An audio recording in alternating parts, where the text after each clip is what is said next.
Hi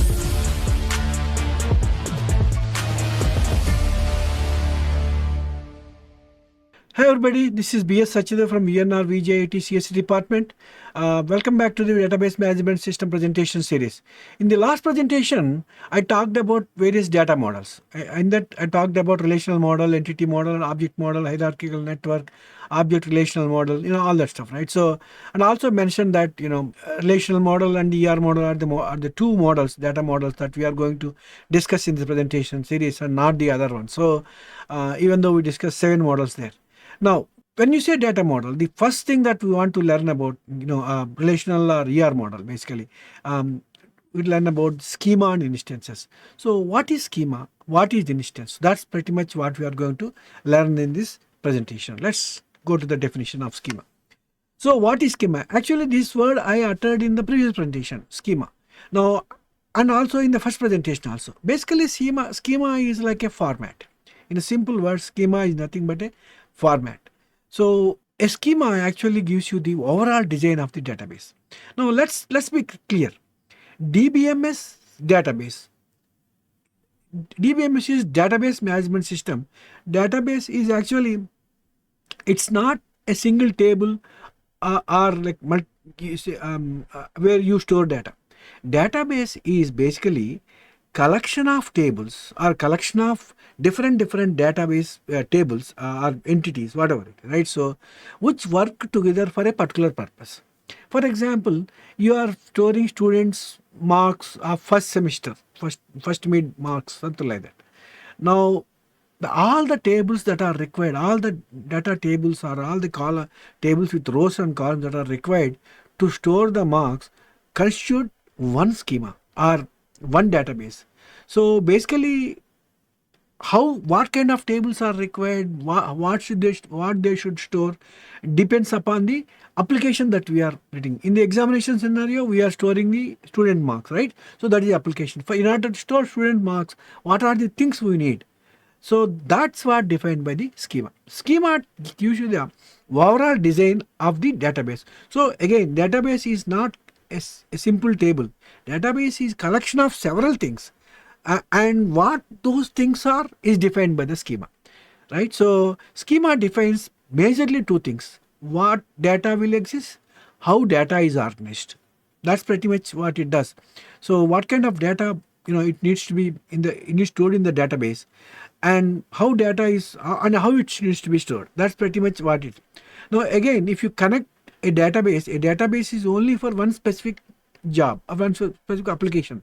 But DBMS is actually a generic thing where you create multiple databases, right? So for examination, you create one database. For student information, you create another database. For faculty information, you store another database. Equipment information, these are all different problems, right? Different problem areas. For each problem area, you have database. Each database has got tables and stuff like that. So, but all these things are being managed by one system called the DBMS, database management system. I hope it is clear now. DBMS, difference between DBMS and database. So basically, schema doesn't contain actual data. It shouldn't change frequently. So basically, schema, like I said, it's only tells you what has to be there in order to achieve your target. Student marks storage system, what kind of tables you need to have. When you say, let's say we adapt a relational model, what kind of tables you need to have. In each table, what kind of data you need to store. How they need to be related. Do you want to store everything in one table or multiple tables? If they are stored in multiple tables, how you connect two tables to get better results. All these things is going to be specified by schema. Schema doesn't store any data. Schema is like a script, where the actual database reads the script and is created based on that script, like a recipe, right? Schema is like a recipe, and the actual database is the practical thing, right? So that's what it is like.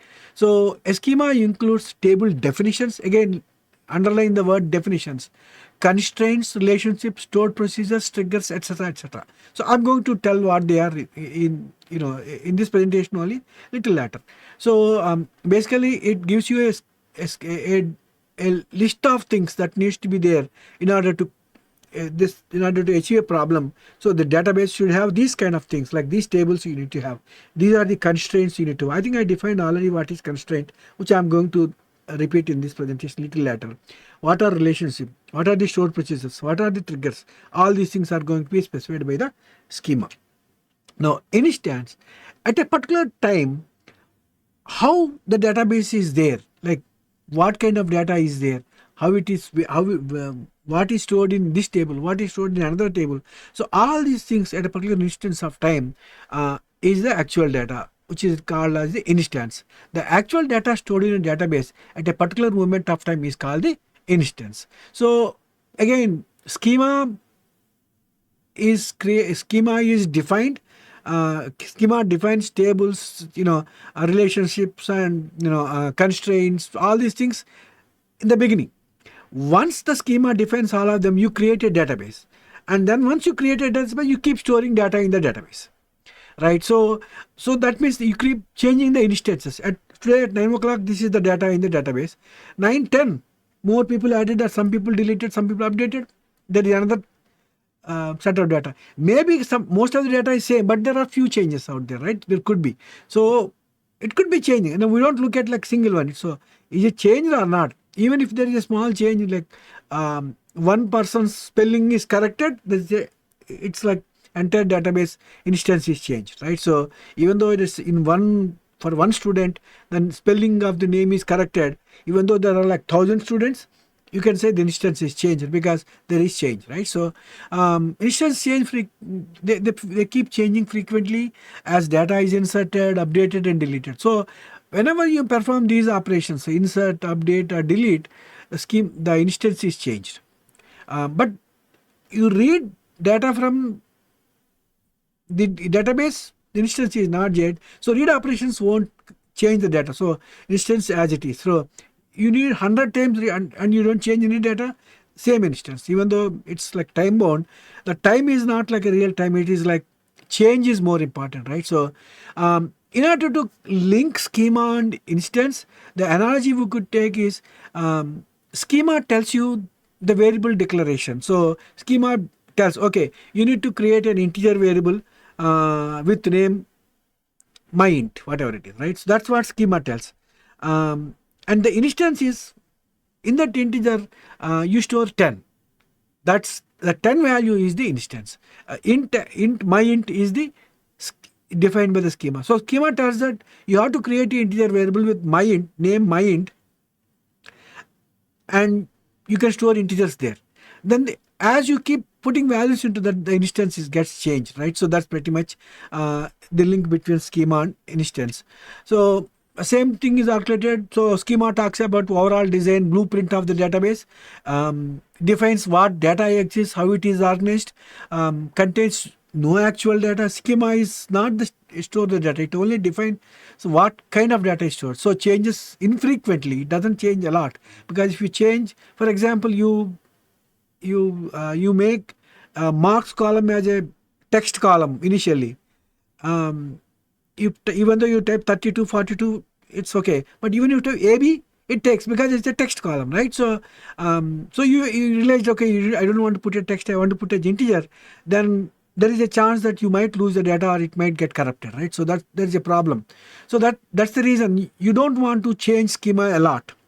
So you think a lot before creating the schema, defining the schema. Once schema is defined, the database is created.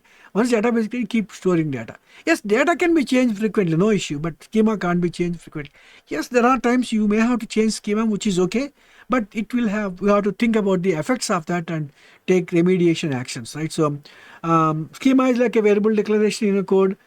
Schema defines tables, constraints, relationship, procedures and triggers, and more stuff in some other cases, right? That's pretty much what schema is. Instance is the actual data stored in a specific point of time.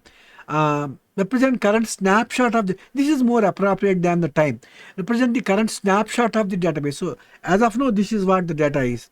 After 1 hour, no changes, if no insert or update or delete operations done, you will have same snapshot, right? So no changes. But after 1 hour, somebody has added, then snapshot changes. Even one thing is added, the entire snapshot, you say entire snapshot is changed. Changes frequently as insert, update, deletes happen, like the value of a variable at runtime. Many instances share the same schema over time. So, yeah, I mean there could be many instances of this database, like but they can have in a distributed environment. Like I said in the earlier presentation, you have same database, but in multiple regions of a country. So, for example, north region you have one set of data. So southern region, eastern region, western region, you want to store data like that. So yes, you can do that, but the database schema is same for all of them, but the actual data is different, specific to the region. So I mean that's so you can create multiple instances of the same schema. So right, so that's the schema and instance at class. Again, the same thing is represented in picture, which is like not really significant. You can see that data state at time when it comes to instance. Schema is the structural blueprint and all that stuff, right? So yeah, I think that's pretty much about schema and instance. Before we conclude this presentation, there are few things which I would like to important definitions tell you, like data type, classification that specifies what kind of value a column or can also call it as attribute can hold. Optionally specified details like how the DBMS stores is, how much space it occupies, and what operations. So basically, this is given by the schema. When you want to store data, you want to have a placeholder, right? So, for example, you have a you have a ball, right? So you have a ball and a cube. You need to store in a container. Both of them in a container is like a pot. Now you need to make sure that the mouth of that container should hold ball as well as should as well the cube, right? So what kind of data you are putting in, you need to create specific type for that. For example, you want to store marks, you create a integer type, like store integers, non-negative, and also since they are marks, you may want to constrain them. Okay, 0, it is like 0 to 100.